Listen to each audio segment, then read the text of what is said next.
कई बार महिलाएँ हमारे पास ओपीडी में आती हैं और कहती हैं कि मैं 5th मंथ प्रेगनेंसी में हूँ या मैं 6 मंथ्स ऑफ प्रेगनेंसी में हूँ, लेकिन मेरा जो बेबी बम्प है वो उतना विज़िबल नहीं है।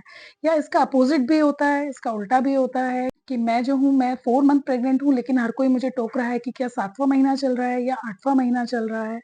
नमस्कार, मैं डॉक्टर ममता जिंदल। आज के वीडियो में हम इसी टॉपिक पे बात करेंगे कि बेबी बम्प कब से विजिबल होता है, कितना विजिबल होता है और इसके विजिबिलिटी किन-किन बातों पर डिपेंड करती है। तो ये तो हम सबको पता है कि जब कोई महिला प्रेग्नेंट होती है तो उसका पेट जो है वो बढ़ने लगता है और वो बेबी बम्प विजिबल होता है। लेकिन शुरुआती 3 महीने में मतलब लगभग 12 से 14 हफ्ते तक जो यूट्रस है, जो ग्रोइंग यूट्रस है, जो बेबी बम्प है, वो पेट पर बिल्कुल भी विजिबल नहीं होता है। लगभग 14 हफ्ते के बाद ये पेट में दिखना शुरू होता है। इसका दिखना जो है सिर्फ़ इस बात पे डिपेंड नहीं करता है कि यूट्रस कितना ग्रो कर रहा है या बेबी का वेट कितना है, इसके अलावा भी कुछ मैटरनल फैक्टर्स होते हैं, जिन पर ये डिपेंड करता है। तो सबसे पहली बात तो ये है कि ये आपका पहला बच्चा है या ये आपकी दूसरी या तीसरी प्रेगनेंसी है। क्या होता है कि जब आपकी पहली प्रेगनेंसी होती है तो आपकी एब्डोमिनल मसल्स, आपकी जो पेट की मसल्स हैं, उनकी टोन बहुत अच्छी होती है। तो जब टोन अच्छी होती है तो वो यूट्रस को अच्छे से अपने अंदर पकड़ के रखती हैं। तो पकड़ के रखने की वजह से बेबी बम्प जो है वो कम विज़िबल होता है इन कंपैरिज़न टू सेकंड या थर्ड प्रेगनेंसी।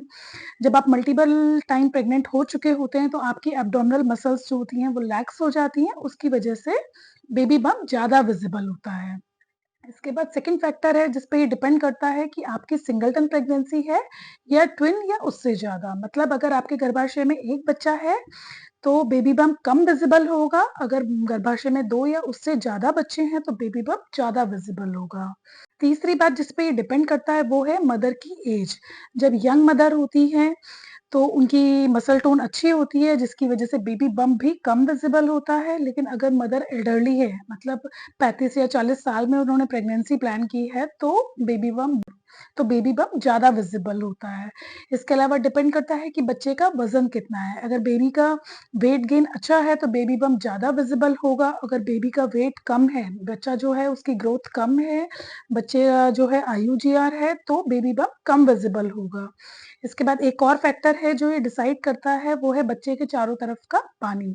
अगर बच्चे के चारों तरफ पानी की कमी होती है तो भी बेबी बम्प जो है वो कम विज़िबल होता है। अगर बच्चा 6 मंथ्स का है तो वो हो सकता है कि देखने में वो 5 मंथ्स का ही लगे। अगर इसके अलावा एक और फैक्टर है जिस पे ये बात डिपेंड करती है वो है मदर की बिल्ड कैसी है। अगर मदर टॉल है मतलब मदर की हाइट ज़्यादा है तो बेबी बम्प जो है वो कम विज़िबल होगा। अगर मदर जो है वो शॉर्ट हाइटेड है जिसकी हाइट कम है तो भी बेबी बम्प जो है ज़्यादा विज़िबल होता है। मदर ने कितना वेट गेन किया है ये भी इस बात पे कंट्रीब्यूट करता है कि बेबी बम्प आपका कम विज़िबल होगा या ज़्यादा विज़िबल होगा। तो आई होप अब आपको ये क्लियर होगा कि सिर्फ़ आपके कौन-सा महीना ऑफ प्रेगनेंसी चल रहा है, ये डिसाइड नहीं होगा कि आपका बेबी बम्प कितना विज़िबल होगा। उसके अलावा भी बहुत सारे फैक्टर हैं जो इस बात को डिसाइड करते हैं कि बेबी बम्प ज़्यादा विज़िबल होगा या कम विज़िबल होगा। होप ये जानकारी आपके लिए हेल्पफुल होगी। ऐसे जानकारी भरे वीडियोज़ के लिए हमसे जुड़े रहिए, हमें सब्सक्राइब करिए। Thank you.